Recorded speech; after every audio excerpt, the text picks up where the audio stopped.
चलिए आज की क्लास शुरू करते हैं। ओ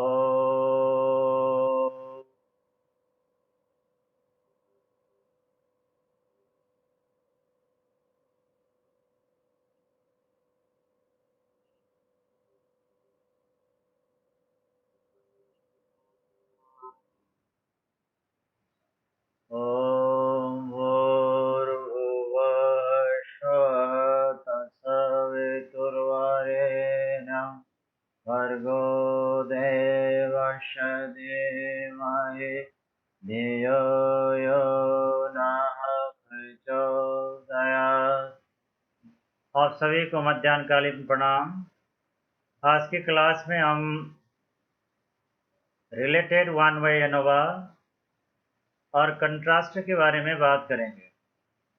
अगर समय ने साथ दिया तो हम टू वे एनोवा की भी बात करेंगे। तो मैं आगे की प्रस्तुति के लिए स्लाइड शेयर करता हूं।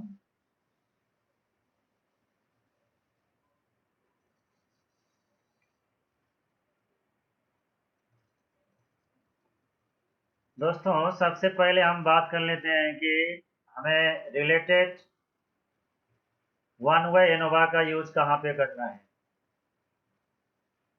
जब हमारे पास 3 या 3 से अधिक रिलेटेड डाटा सेट्स होते हैं, यानी 3 या 3 से अधिक एक ही पार्टिसिपेंट से आए हुए 3 या 3 से अधिक डेटा सेट होते हैं, तो ऐसी स्थिति में हमें वन वे एनोवा लगाने की बात सोचनी चाहिए। इतना ही होना वन वे एनोवा के लिए पर्याप्त नहीं है। इसके लिए आपको एक चीज और देखना होगा, वह है डाटा का मेजरमेंट लेवल। तो डाटा का मेजरमेंट लेवल अगर इंटरवल लेवल का है, ये होमोजेनिटी वेरिएंस को फॉलो करता है, तो आपके दिमाग में सुनिश्चित कर लेनी चाहिए कि यहाँ पे आपको वन वे एनोवा रिलेटेड लगाना है।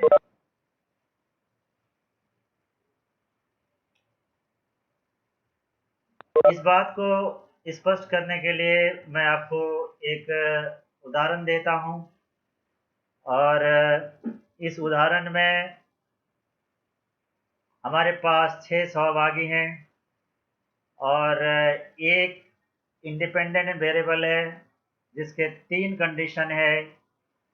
और यहाँ पे जो इंडिपेंडेंट वेरिएबल है, अनाश्रित चर है, वो है प्रस्तुति के दर, rate of presentation is the independent variable. इसके हमारे पास 3 स्तर है। स्लो रेट ऑफ प्रेजेंटेशन, ये कंडीशन 1 है। मीडियम रेट ऑफ प्रेजेंटेशन, ये कंडीशन 2 है। और फास्ट रेट ऑफ प्रेजेंटेशन, ये कंडीशन 3 है। यहाँ पे जो 6 सहभागी है, 6 सहभागी ये तीनों कंडीशन से गुजरते हैं, और इसके बाद इनकी जो स्कोर है, रिकॉल स्कोर है, यानी रेट ऑफ प्रेजेंटेशन, अनाश्रित चर है, तो जो स्मृति क्षमता है वो यहाँ पे आश्रित चर है। तो तीनों अवस्था यानी तीनों प्रेजेंटेशन के दर से गुजरने के बाद 6 सहभागियों की हमने तीनों अवस्था के लिए रिकॉल स्कोर को यहाँ पे रिकॉर्ड किया है और डिस्प्ले किया है। ये कंडीशन 1 के लिए है, यानी स्लो रेट ऑफ प्रेजेंटेशन का से संबंधित रिकॉल स्कोर है। ये मीडियम रेट ऑफ प्रेजेंटेशन से संबंधित रिकॉल स्कोर है। ये फास्ट रेट ऑफ प्रेजेंटेशन से संबंधित रिकॉल स्कोर है। अब हमने अलग अलग कंडीशन के लिए स्कोर्स के टोटल को निकाला है। ये कंडीशन 1 के लिए 43 है, कंडीशन 2 के लिए 37 है, कंडीशन 3 के लिए 24 है। फिर हमने तीनों अलग अलग कंडीशन के लिए मीन भी निकाला हुआ है। तो कंडीशन 1 के लिए 7.17 है, कंडीशन 2 के लिए 6.17 है, कंडीशन 3 के लिए ये 4 है। फिर हमने प्रत्येक पार्टिसिपेंट्स के लिए तीनों कंडीशन के जो स्कोर्स है उसको जोड़ के पार्टिसिपेंट्स का टोटल स्कोर निकाला हुआ है। जैसे सहभागी 1 के लिए कंडीशन 1 में स्कोर 8 है, 2 में 7 है, 3 में 4 है, सबको हमने जोड़ दिया तो 19 हो गया। और इसी तरह से सहभागी 2 के लिए कंडीशन 1 में जो रिकॉल स्कोर है 7 है, कंडीशन 2 में 8 है, कंडीशन 3 में 5 है, सबको आपने जोड़ दिया तो 20 हो गया।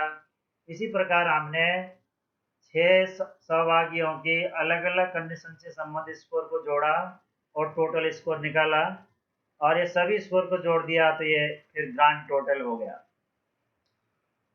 दोस्तों यहाँ पे हमें जो एक बात ध्यान देने की है वो बात यह है कि जो सहभागियों के रिकॉल स्कोर में फ़र्क आ रहा है, वो फ़र्क हमने जो प्रेजेंटेशन रेट के बीच में अंतर क्रिएट किया है उसके प्रभाव से आ रहा है, या जो हर सब्जेक्ट्स के बीच में व्यक्तिगत भिन्नताएं हैं उसके कारण से आ रहा है, या इसके अतिरिक्त अन्य कोई जो अनावश्यक एरर फैक्टर हैं, चांस फैक्टर हैं, जिसको हम रेलेवेंट वेरिएबल्स कहते हैं, उसके कारण से आ रहा है। ये बातें हमको परिकल्पना के परीक्षण के बाद सुनिश्चित करना है।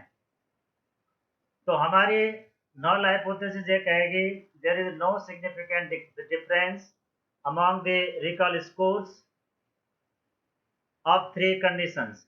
यानी जो आप यहाँ पे शून्य परिकल्पना बनाओगे उसकी भाषा ये होगी कि जो प्रस्तुति की दर है उसका स्मृति क्षमता में कोई प्रभाव नहीं होगा, यानी धीमे, मध्यम और फास्ट जो प्रस्तुति की दर है वो तीनों में जो स्मृति है वो तीनों में बराबर होगा। नल हाइपोथेसिस ये कहेगा, यानी तीनों में अंतर नहीं होगा। That is the language of the null hypothesis. अब इसके लिए आप फिर अल्टरनेटिव हाइपोथेसिस बनाते हो, यानी वैकल्पिक कल्पना, तो उसमें आप एक डायरेक्शन भी तय कर सकते हो और डायरेक्शन तय नहीं भी कर सकते हो। लेकिन आपको एक बात यहाँ पे नोट करना होगा, ये एनोवा का केस है, आप डायरेक्शन तय करके वैकल्पिक परिकल्पना यहाँ नहीं बना सकते। जैसे आप टी टेस्ट के केस में या आपने यू टेस्ट में, विल्कॉक्सन टेस्ट में आप वैकल्पिक परिकल्पना को डायरेक्शनल भी बना सकते थे। अगर आपका साहित्यिक पुनरावलोकन से प्राप्त फैक्ट्स या क्ल्यू सपोर्ट करता था तो आप वहाँ पे वैकल्पिक परिकल्पना दिशात्मक बना सकते थे। लेकिन एनोवा के केस में वैकल्पिक परिकल्पना यानी रिसर्च हाइपोथेसिस हमेशा नॉन डायरेक्शनल होगा। तो हम आगे बढ़ते हैं। अब ये टू वे एनोवा में हम जो 3 तरह के वेरिएंस हैं, 3 क्या 4 तरह के वेरिएंस होते हैं वन वे रिलेटेड एनोवा में। 4 तरह के वेरिएंस को हम कैसे कंप्यूट करें, फिर मीन सम ऑफ स्क्वायर्स कैसे निकालें, आगे बढ़ते हैं। दोस्तों जो रिलेटेड वन वे एनोवा में यहाँ पे 3 तरह के वेरिएंस होते हैं, वैसे 4 होते हैं। एक तो है प्रिडिक्टेड वेरिएंस, जो प्रेजेंटेशन रेट के कारण पैदा होने वाला वेरिएंस है, उसको हम प्रिडिक्टेड वेरिएंस या variance cause due to presentation rate कहते हैं। दूसरा जो सब्जेक्ट्स के बीच में, अलग अलग सब्जेक्ट्स के बीच में जो बुनियादी अंतर होता है तो उसके वजह से जो वेरिएंस डेवलप होता है उसको हम विद इन सब्जेक्ट वेरिएंस बोलते हैं। और इसके अतिरिक्त जो अन्य चांस फैक्टर्स होते हैं, इर्रेलेवेंट वेरिएबल्स होते हैं, उनके कारण से जो पैदा होने वाला वेरिएंस है उसको हम एरर वेरिएंस कहते हैं। ये 3 तरह के वेरिएंस को जो हम इकट्ठे जोड़ देते हैं तो जो एग्रीगेट आता है उसको हम टोटल वेरिएंस कहते हैं। तो मैं बैक होता हूँ और कैलकुलेशन को एक बार हम स्टेप वाइज देख लेते हैं। तो यहाँ पे सबसे पहले आप देख लीजिए सिग्मा टी स्क्वायर, इसका मतलब है सम ऑफ स्क्वायर टोटल फॉर इस कंडीशन, यानी तीनों कंडीशन के स्क्वायर स्कोर्स को पहले जोड़ना है, जोड़ने के बाद सबको स्क्वायर करना है, फिर जोड़ देना है, इसके बाद हमें जो मिलेगा ये सिग्मा टी स्क्वायर होगा। मुझे बैक जाने दीजिए।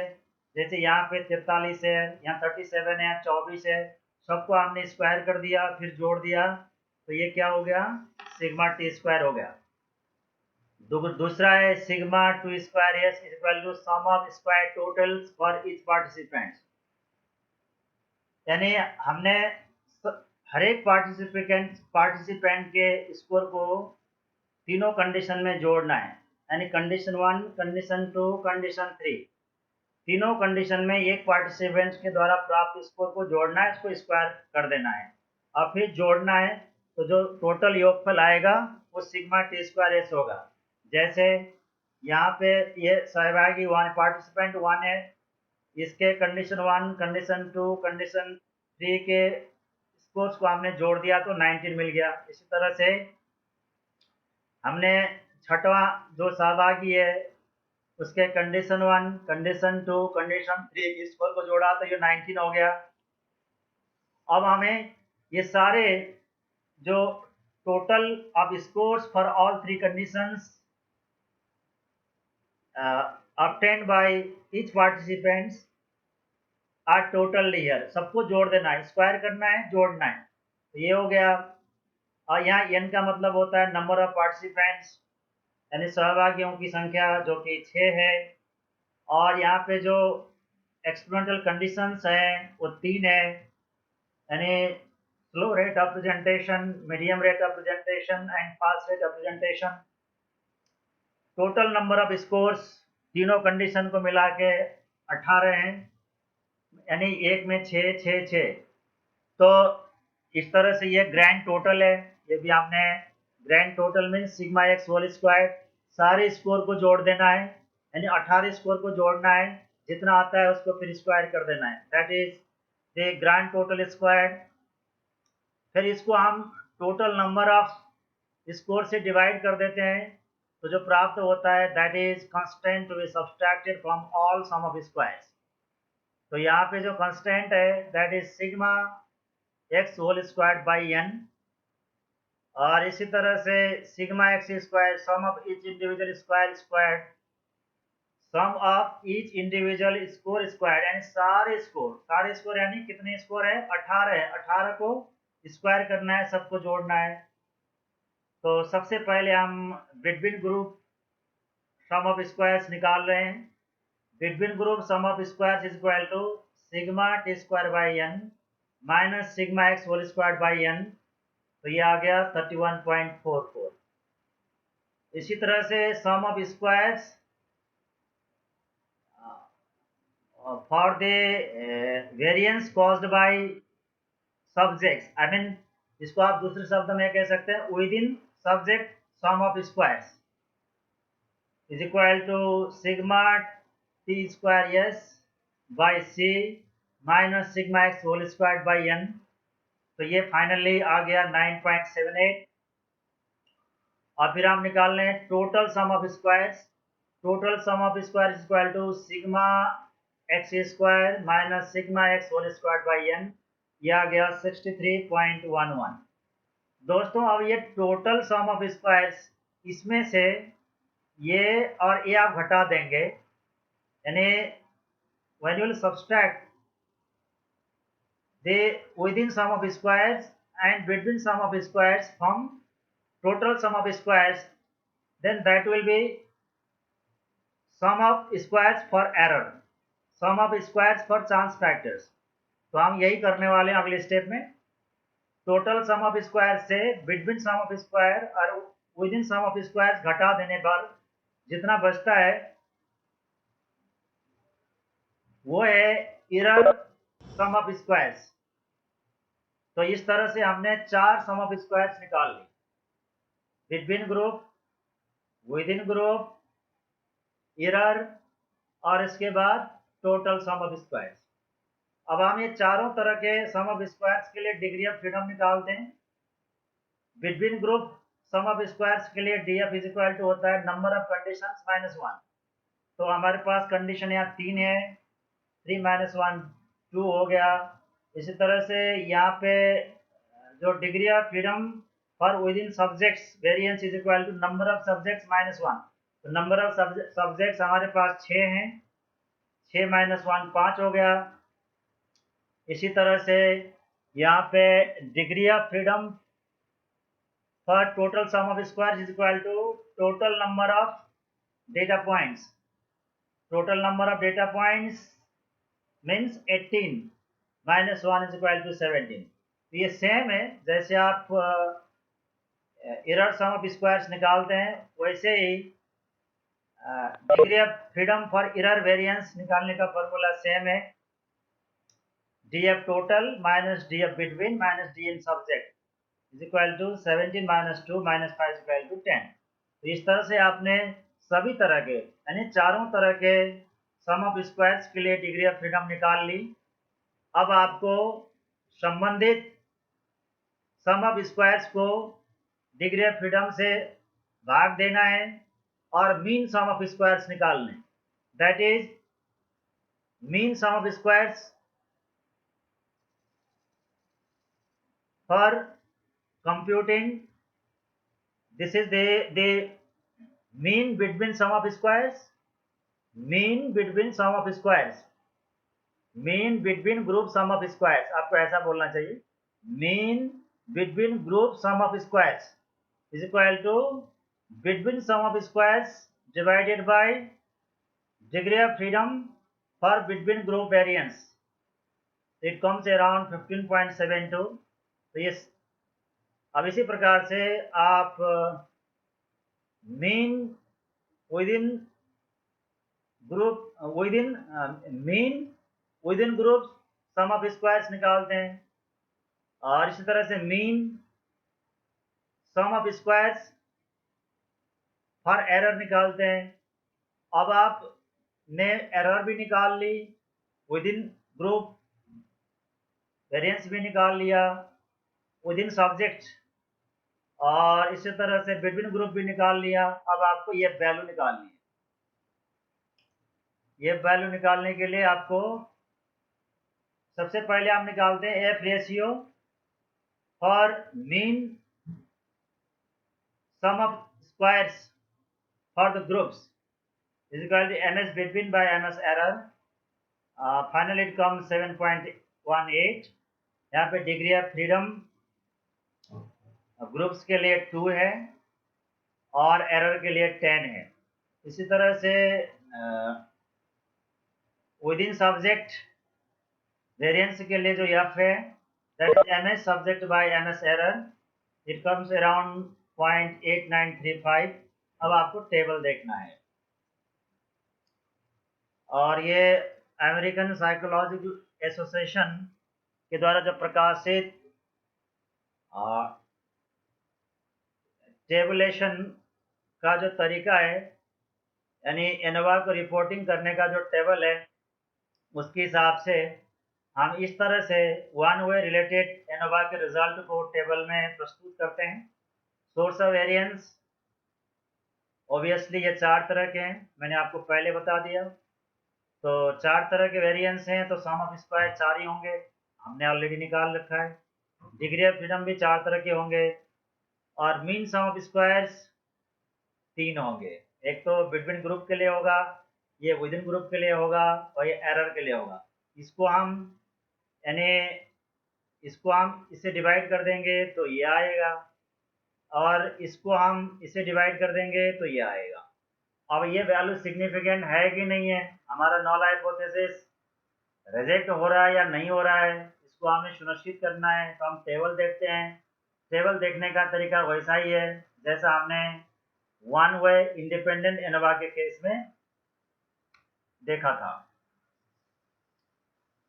तो टेबल के लिए मुझे बैक जाना पड़ेगा आगे। पहले आप ये वैल्यू नोट कर लीजिए, आपने कॉपी में नोट कर लीजिए तब हम टेबल में जाते हैं। F to 10, तो F to 10 के लिए ये जो आ रहा है 7.18 और F510 के लिए आ रहा है 0.8935। ये विभिन्न ग्रुप है, ये विदिन ग्रुप है। तो हम अब टेबल में जाते हैं और निर्णय करने की कोशिश करते हैं कि हमारी शून्य परिकल्पना निरस्त हो रही है या नहीं हो रही है। ये एनोवा का टेबल है 0.05 लेवल ऑफ सिग्निफिकेंस के लिए। तो आप जाइए F210 F210 यानी डिग्री ऑफ फ्रीडम 210 यहाँ पे है। तो यहाँ पे जो आपकी एफ वैल्यू कितनी आ रही है 4.10। तो आपका जो बिटवीन ग्रुप के लिए एफ वैल्यू आपने कंप्यूट किया है वो 7.18 है, तो इससे बड़ा है। मैं यहाँ पे आप नोट करके शो करता हूँ।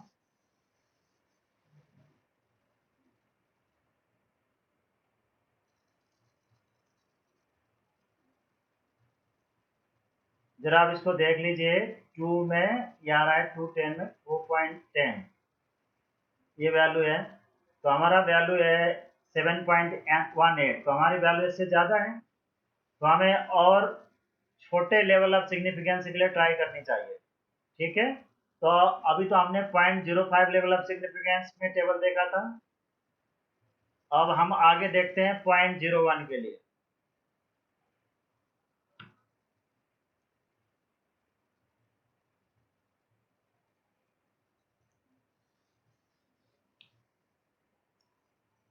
तो इसके लिए देख लेते हैं। अब इसमें देखिए कि मैं यहाँ के हाईलाइट कर लेता हूँ। 2 है आपका एक, तो ये यानी बिटवीन ग्रुप GF2 है और विद इन ग्रुप 10 है। इन दोनों के आप अब इधर से आप ऐसे जाइए,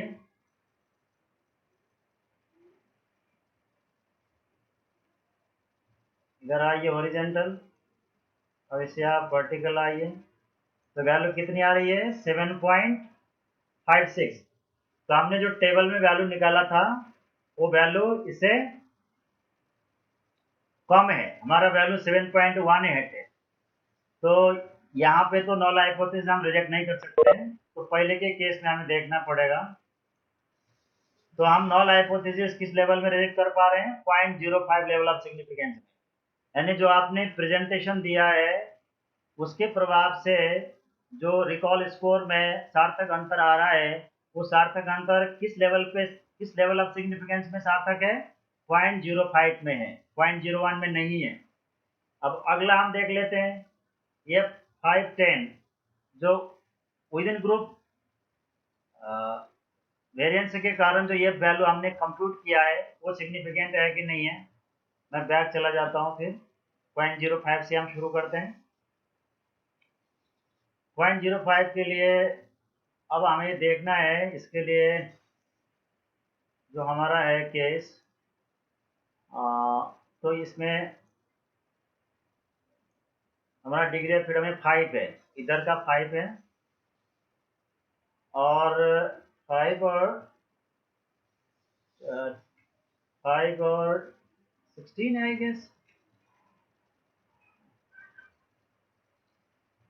कितना था 5 एंड 10,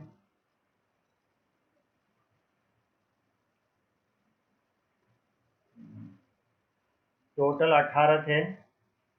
18 से 1 मिनट, एक बार वैल्यू देख लेते हैं।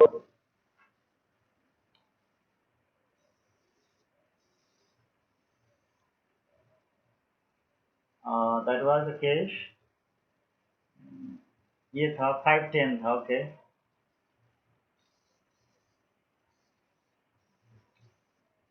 अब वैल्यू हम देख लेते हैं 510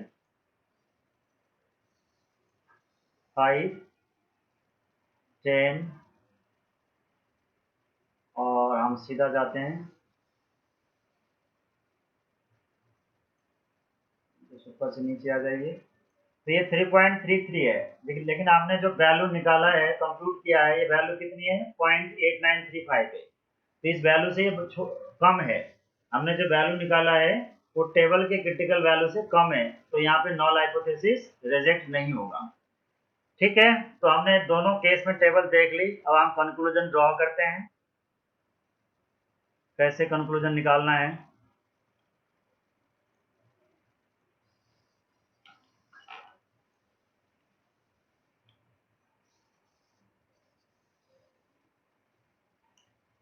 तो ये वैल्यू ये वैल्यू सिग्निफिकेंट है 0.05 लेवल ऑफ सिग्निफिकेंस पे, और ये वैल्यू सिग्निफिकेंट नहीं है। तो यहाँ पे there are differences between the means for the three conditions with different presentation rates of words which have been shown to be significant. This supports the research hypothesis that presenting words at faster or slower presentation rates would have an effect on recall scores. ये conclusion है। अगला है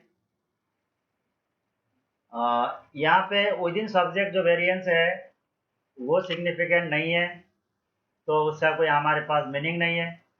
और दोस्तों मैंने आपको एक बात पहले से शेयर किया है, बताया है कि एनोवा हमें कभी ये नहीं बताता कि जो ग्रुप के बीच में सार्थक अंतर आ रहा है वो कौन से दो ग्रुप के बीच में ज़्यादा सार्थक अंतर है।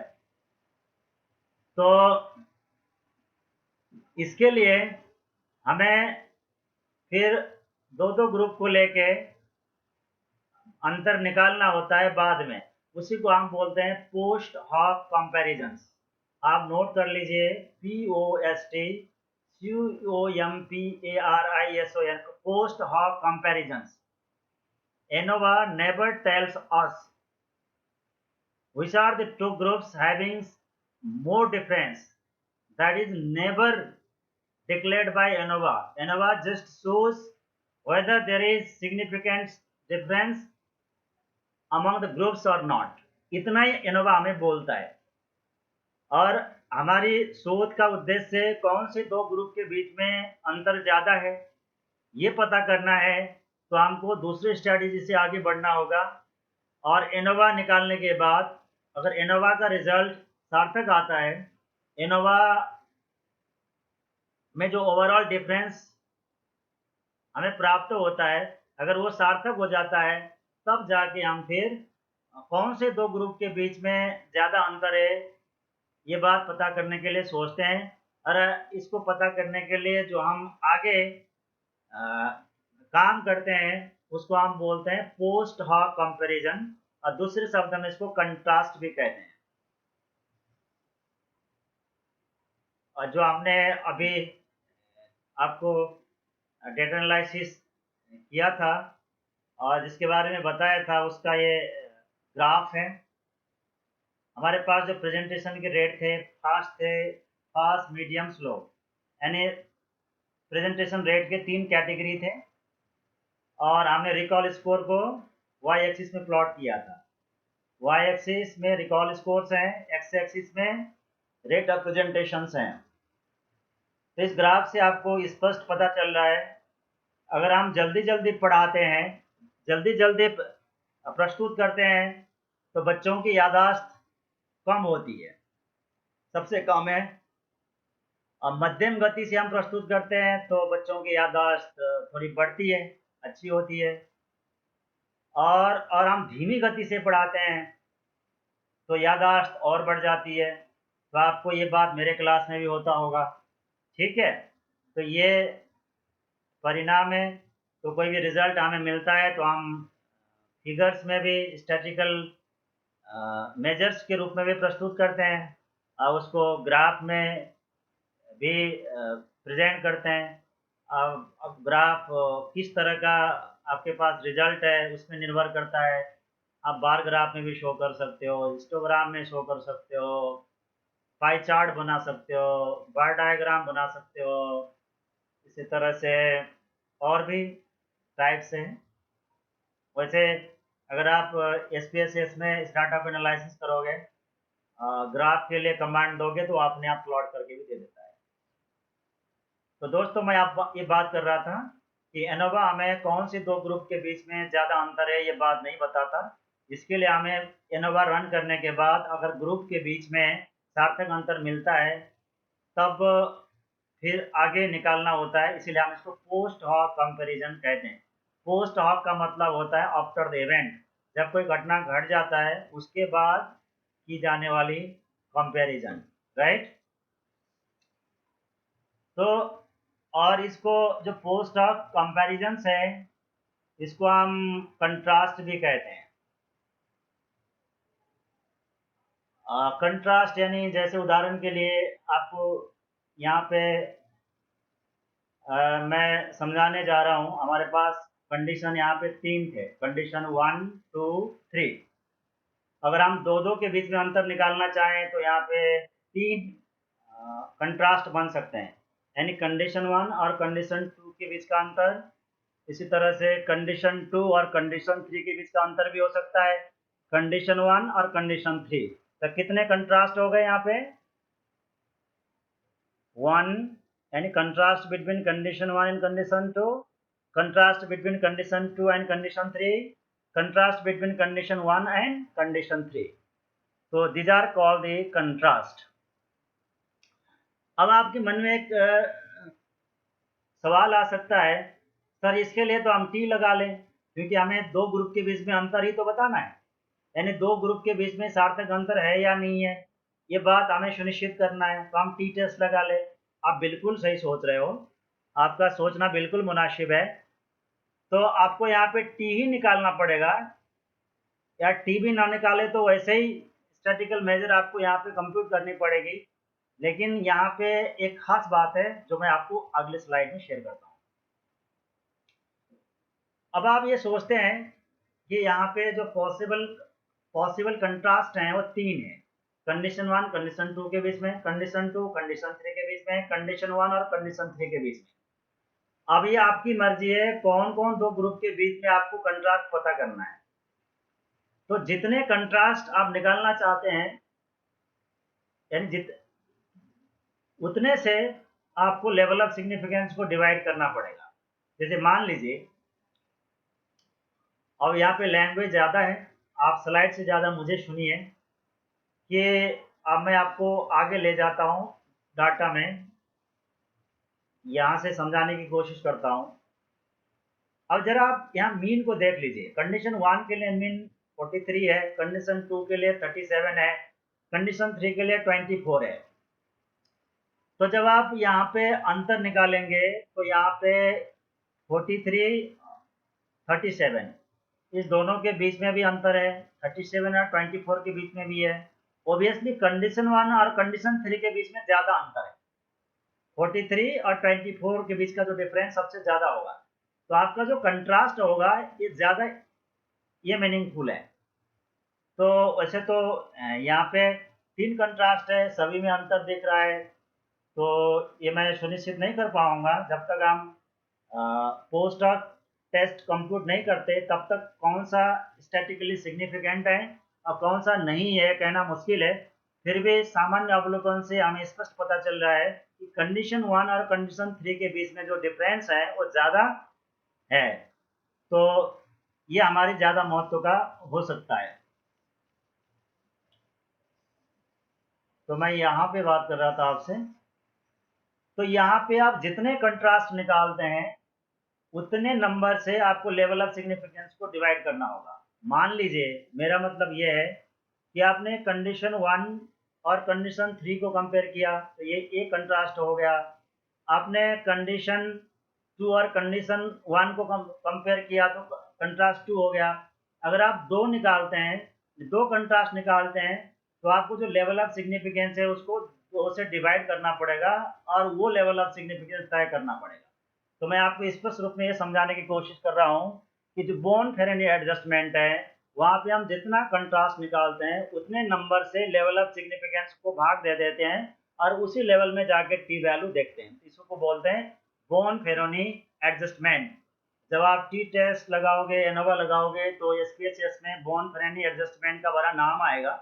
तो आपको ये बात यहाँ पे समझ लेनी चाहिए, यानी बोर्न-फेरेनी के केस में हम जितना कंट्रास्ट निकालते हैं उतने से लेवल ऑफ सिग्निफिकेंस को डिवाइड करते हैं और वही हमारा लेवल ऑफ सिग्निफिकेंस होता है क्रिटिकल वैल्यू देखने के लिए टेबल में। दूसरा है टुकीज ऑनेस्टली सिग्निफिकेंट डिफरेंस, इसको शॉर्ट में हम HSD कहते हैं। टुकीज ऑनेस्टली सिग्निफिकेंट डिफरेंस को टुकीज ऑनेस्टली सिग्निफिकेंट डिफरेंस HSD कहते हैं। और बोर्न-फेरेनी और HSD में खास अंतर यह है कि बोर्न-फेरेनी में हम जितने कंट्रास्ट निकालते हैं उतने से लेवल ऑफ सिग्निफिकेंस को डिवाइड करते हैं, लेकिन टुकीज के केस में हम all possible number of contrast से डिवाइड करते हैं। यानी जो मैंने आपको उदाहरण बताया था, यहाँ पे कितने कंट्रास्ट संभव है? 3 है। कंडीशन 1 कंडीशन 2 के बीच में, कंडीशन 2 कंडीशन 3 के बीच में, कंडीशन 1 और कंडीशन 3 के बीच में। तो जो भी हम लेवल ऑफ सिग्निफिकेंस यहाँ पे निकालेंगे उसको हम किससे डिवाइड करेंगे? 3 से करेंगे। 3 के करने के बाद ही टेबल में क्रिटिकल वैल्यू देखेंगे और कंपेयर करेंगे, और उस वैल्यू से हमारा जो ऑब्जर्व वैल्यू है बराबर या ज्यादा है तो नॉल हाइपोथेसिस निरस्त होगा, नहीं तो नहीं होगा। इसको बोलते हैं Tukey's honestly significant difference. ये भी एक तरह का पोस्ट ऑफ कंपैरिजन ही है जो हमें ट्रेंड ऑफ कंट्रास्ट बताता है। तो मैंने आज के क्लास में आपको वन वे रिलेटेड एनोवा और पोस्ट ऑफ कंपैरिजन की बात बता दी है। और मैं अगली क्लास में आपको टू वे एनोवा पढ़ाऊंगा, और टू वे एनोवा इससे ज़्यादा कॉम्प्लेक्स है। आप पीएचडी के स्टूडेंट्स हैं, आपके डेटा एनालिसिस के लिए टू वे एनोवा से कम में काम नहीं चलेगा। और टू वे एनोवा की भी 2 वेरिएशन है, रिलेटेड ऑन रिलेटेड। निसंदेह मैथमेटिकल कैलकुलेशन कॉम्प्लेक्स है इनमें। अंततोगत्वा आंकड़ाओं के विश्लेषण के लिए हम सॉफ्टवेयर का ही यूज़ करेंगे। फिर भी इसके कॉन्सेप्ट पता होना बहुत ज़रूरी है। जब तक आप कॉन्सेप्ट और इसके सिद्धांत को नहीं समझेंगे तब तक आप आंकड़ाओं के विश्लेषण करने के बाद अपने शोध पत्र में, अपने थीसिस में इसकी विवेचना नहीं कर पाएंगे। मुझे लगता है आज बच्चे कम जुड़े हैं। इतनी महत्वपूर्ण क्लास में आपका कम जुड़ना आपके लिए शुभ संकेत नहीं है, आपका ये भारी नुकसान है। क्योंकि जो रिसर्च में आंकड़ाओं के विश्लेषण वाली बात, वो भी एनोवा की डिस्कशन बहुत कम ही क्लास पे होती है। तो आपको क्लास के बारे में सजग रहने की ज़रूरत है। आप इतने समझदार और बड़े बच्चे हैं, तो आपको टोकना और बोलना मुझे अच्छा नहीं लगता। आप खुद समझेंगे, और जो बच्चे आज डिस्कनेक्टेड है वो कनेक्ट हो जाएं और आगे क्लास को रिज्यूम कर लें। अब मैं क्वेश्चन आंसर के लिए फ्लोर ओपन करता हूँ। थोड़ा सा समय मेरे पास है, आई गेस हमारे पास 10-12 मिनट हैं, तो आज मैं आपको वक्त देता हूँ क्वेश्चन आंसर के लिए।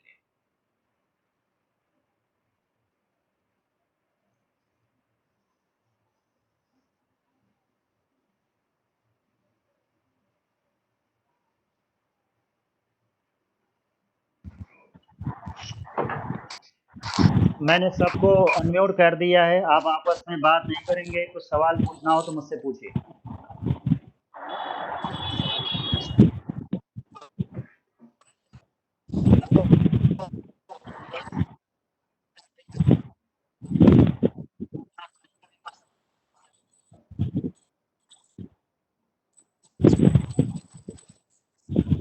Yes, do you have any question?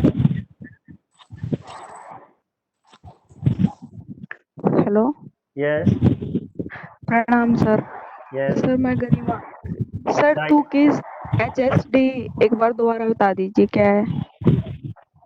Cookies test, 2 test की पोस्ट ऑफ कंपैरिजन में मैंने 2 टेस्ट की आपसे बात करी। एक तो था बोन फेरेनी एडजस्टमेंट, दूसरा था टूकीज टेस्ट, राइट। तो बोन फेरेनी एडजस्टमेंट में तो हम जो एनोवा के ओवरऑल सिग्निफिकेंट डिफरेंस पता करने के बाद कौन से 2 ग्रुप के बीच में डिफरेंस जानना चाहते हैं, और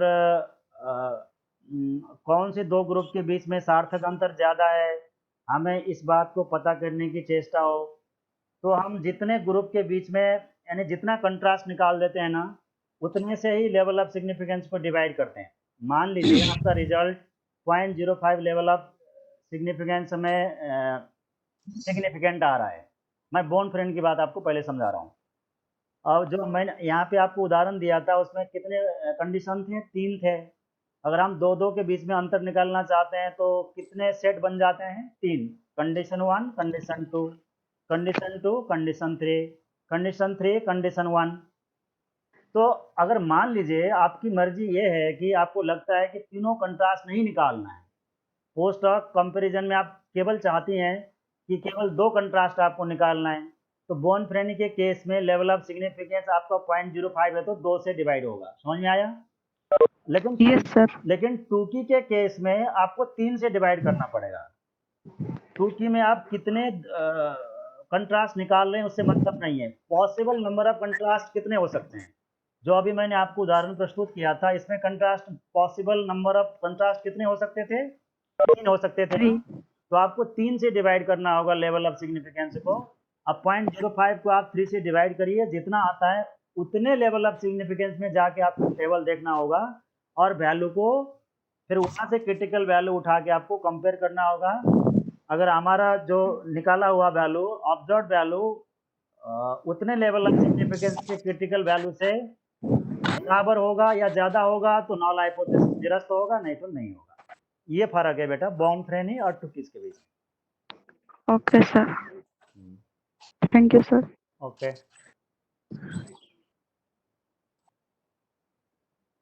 और बताइए।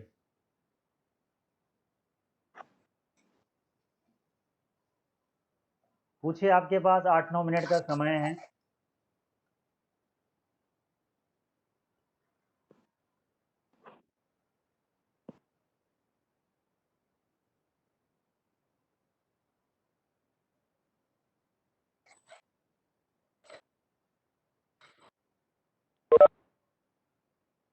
प्रदीप, प्रदीप आवाज आ रहा है? सर जी सर, अब आ गई आवाज। हाँ बताइए, मैं पूछूं आपको? सर आवाज मेरे पास अभी आई है। मेरी आवाज आपके पास अब आई है? जस्ट अभी आई है। इससे पहले नहीं आ रही थी? जितने देर मैं इतने देर पढ़ाया मैंने आपको। मेरे पास नेटवर्क इश्यू था, अभी तक आवाज नहीं आ पा रही। I see, okay. तो ensure your connectivity my dear, तो नुकसान हो जाएगा। ओके, हरदेव। जी sir. Am I audible to you? Yes sir, you are audible. Okay, have you Total. attended the whole class? जी sir. Do you have any question to ask? No sir, I'll just go through it once again after finishing the class. तो मैं पूछ लूँ आपको? जी sir. कोई नहीं, आप थोड़ा पढ़ लीजिए तब मैं पूछूंगा, ठीक है? जी जी, थैंक यू। कल की क्लास में हम टू वे एनोवा की बात करेंगे। That is the little complex concept and analysis too, but that is very much useful and applicable in your case to ensure the presence and the learning of the matters what we are discussing. I think we'll continue this class for further 1-2 weeks, maybe, if I'll cover the data analysis by using statistical software too. So we are very nearer to the end of this class. If quickly some of you have 1-2 questions, please पूछ सकते हैं। Anjali Prabhakar,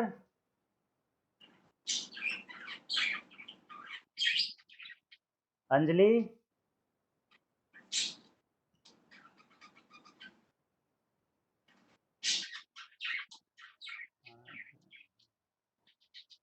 Anjali, mummy papa दोनों जरा phone चला रहा थी मन्ना दी अंजलि का कुछ पूछना है? उल्टा रोल सारे लोग है पीछू धार दिया। प्रियंका, प्रियंका सुन पा रही है?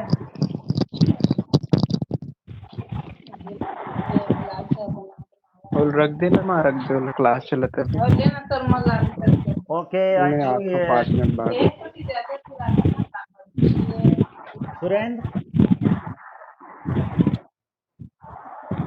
पढ़ लीजिए। क्वेश्चन पूछने के लिए पढ़ना पड़ता है और पढ़ने के बाद जब डाउट्स आते हैं तो आप डिस्कशन कर सकते हैं। तो आज की क्लास हम यहीं पे समाप्त करते हैं। Thank you very much for your kind attention. God bless you. Thank you sir. Okay, bye bye.